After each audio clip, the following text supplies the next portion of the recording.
teman-teman, di video kali ini saya akan memberikan penjelasan terkait mata kuliah Bahasa Indonesia yang mana adalah ujian tengah semester saya. Berikut akan saya jelaskan 4 nomor soal.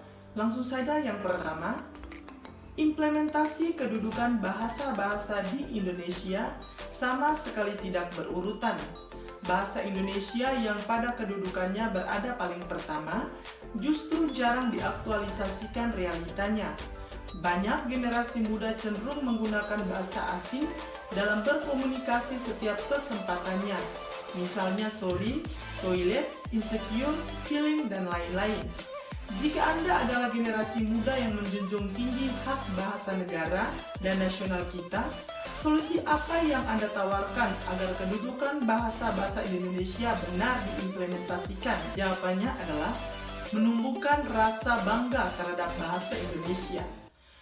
Penumbuh kembangan rasa bangga tersebut sangat penting bagi generasi muda agar bahasa Indonesia dapat memenuhi syarat sebagai bahasa internasional.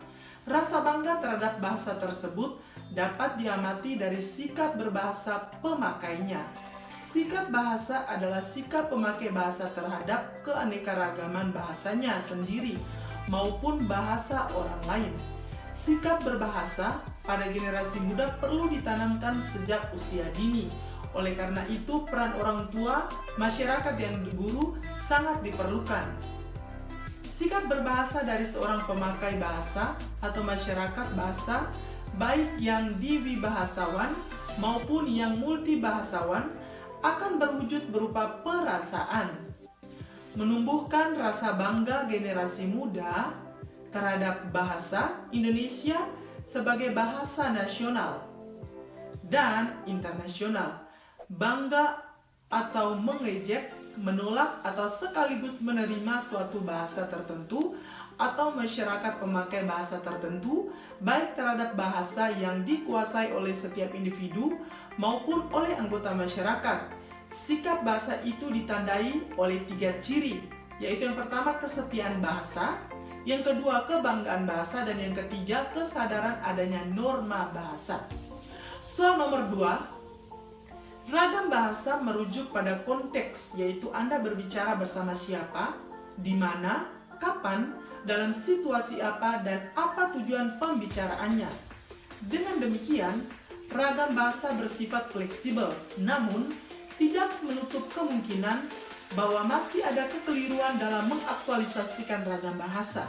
Apa yang Anda lakukan jika Anda berada bersama lawan bicara yang keliru menerapkan ragam bahasa saat berkomunikasi dengan Anda?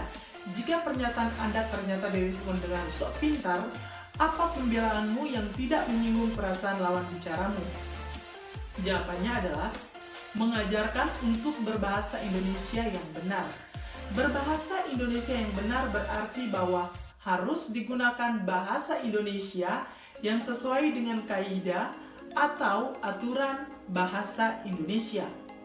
Kaidah bahasa Indonesia meliputi kaidah tata bahasa, kaidah ejaan, dan kaidah pembentukan istilah. Kaidah tata bahasa dan kaidah pembentukan istilah berkaitan dengan bahasa Indonesia lisan dan tulis. Penggunaan bahasa yang tidak memperhatikan kaidah tata bahasa akan membingungkan. Soal nomor 3, kesalahan penulisan atau pengetikan dalam bahasa Indonesia tidak diterima sebagai bentuk kekeliruan tetapi keterlaluan. Misalnya Anda mengetik kata malam, tetapi yang Anda ketik makam. Perbedaan satu huruf mengakibatkan terjadinya perbedaan makna. Dalam bahasa Indonesia, perbedaan bentuk selalu berimplikasi pada perbedaan makna.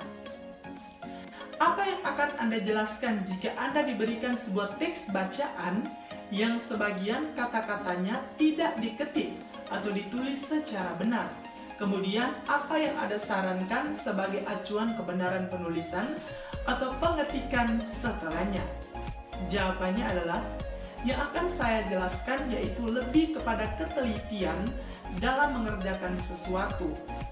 Dalam hal ini, ketika mengetik atau mengolah suatu teks bacaan, Seharusnya untuk lebih teliti atau mengontrol atau mengecek kembali secara keseluruhan teks bacaan tersebut sehingga tidak ada kesalahan baik itu dalam penulisan kata ataupun pemberian tanda baca serta huruf yang tepat. Soal nomor 4, carilah dan tulislah paling kurang 15 kata yang salah, kemudian ubahlah menjadi benar yang disertai dengan alasannya masing-masing. Mahasiswa tidak boleh sama. Setelahnya, Anda memberikan penjelasan secara lengkap tentang 3 kaidah dan diksi kebenaran, ketepatan, dan kelaziman. Oke, baik, jawabannya. Yang pertama, aktif menjadi aktif, atmosfer menjadi atmosfer, balsam menjadi balsem, baterai menjadi batere,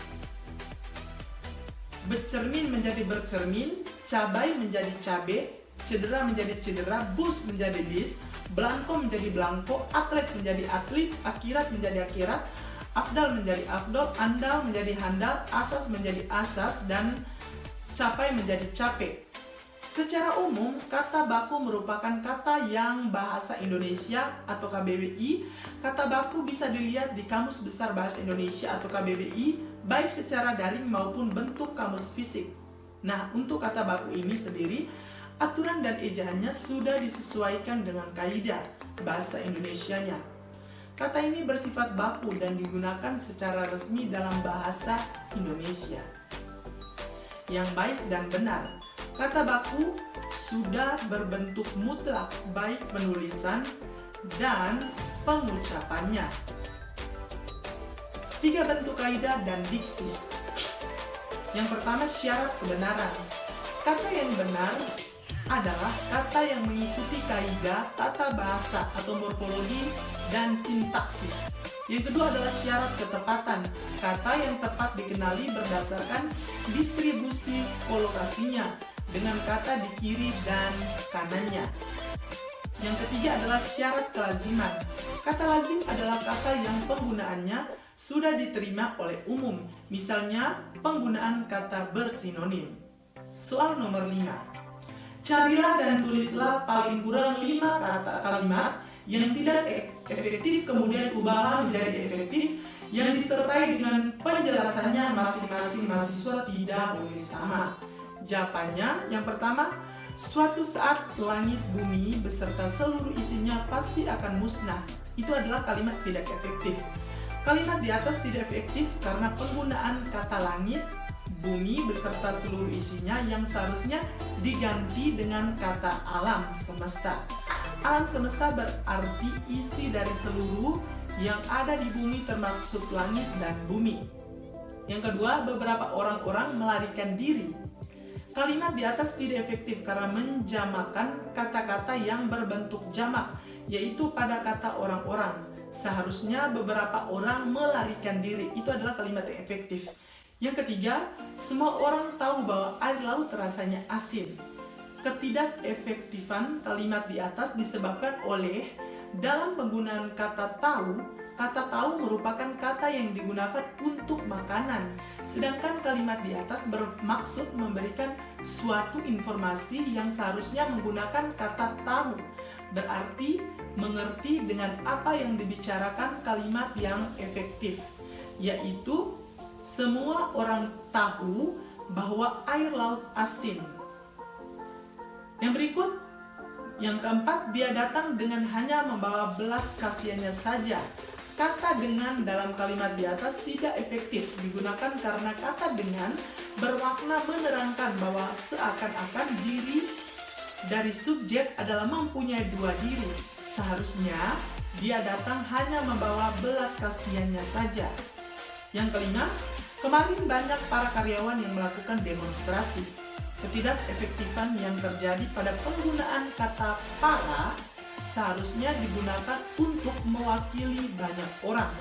Sedangkan dalam kalimat tersebut sudah menggunakan kata banyak, jadi tidak efektif bila dalam satu kalimat menggunakan 2 kata yang bermakna sama.